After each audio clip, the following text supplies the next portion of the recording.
So we finally got the iPhone 14 Pro Max in, and the first test up, of course, is the drop test, where we're dropping it side by side against its biggest competitor in the Galaxy S22 Ultra. Now, the iPhone has some clear advantages. It has a flat design compared to the Galaxy's curved edge, it has stainless steel over the Galaxy's armor aluminum, and Apple is still claiming that Ceramic Shield is the toughest glass on any smartphone. Whether or not any of that actually matters though in the event of a drop, well, there's only one way to find out. Round number 1, backdrop.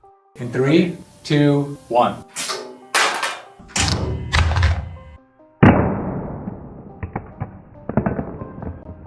After that backdrop from just under 1.5 meters, the good news is both phones are still working. But the bad news is both have their rear glass shattered. It definitely looks worse on the iPhone than it does on the Galaxy, with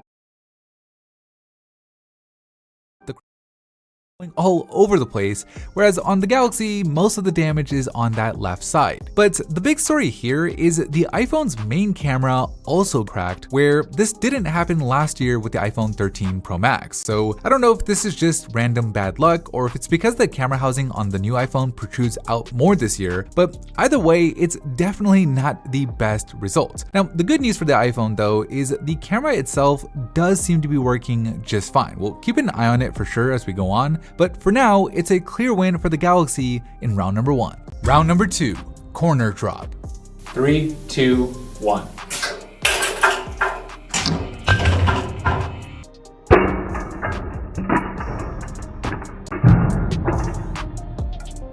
After the corner drop, neither phone comes away unscathed. Both phones suffer some scuffs to their corners, where it looks like the scuffs on the Galaxy's aluminum run a little bit deeper compared to the iPhone's stainless steel. However, on the iPhone, the rear glass now looks even worse than before, with chunks of glass missing right there at the point of impact. Where on this deep purple color, it turns out that the iPhone has some blue underneath it, which is pretty cool. But overall, this is too close to call, so it's a tie in round number 2. Round number 3, face drop.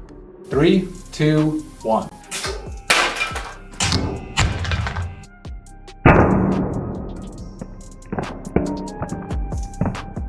Oh man, so after that face drop from nearly 1.5 meters, the screens on both phones shatter. It definitely looks worse on the Galaxy with the cracks spiderwebbing all the way across the screen, whereas on the iPhone, the damage is mostly up top, which is a little concerning since that area is where the true depth sensor for Face ID is, but somehow Face ID still seems to be working just fine. Unfortunately, the same can't be said for the Galaxy's fingerprint scanner, where after multiple attempts, it just won't register a fingerprint. It keeps giving us this pop-up asking us to clean the screen, so it's a clear win for the iPhone in round number 3.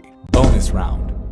Alright, so these phones have been through a lot, with all the drops we've done so far being from higher up at nearly 1.5 meters. So we're gonna do just one more drop straight onto steel this time and call it a day. 3, 2, 1.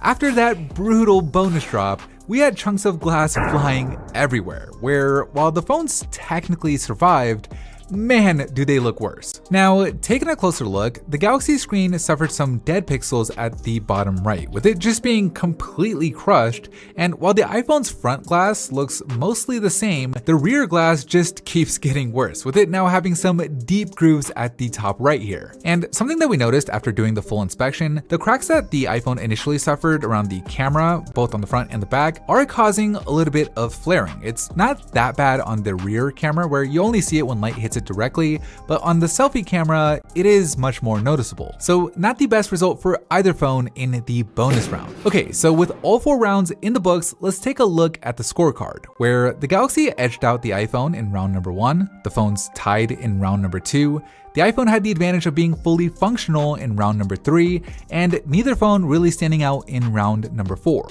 making this one a tie overall.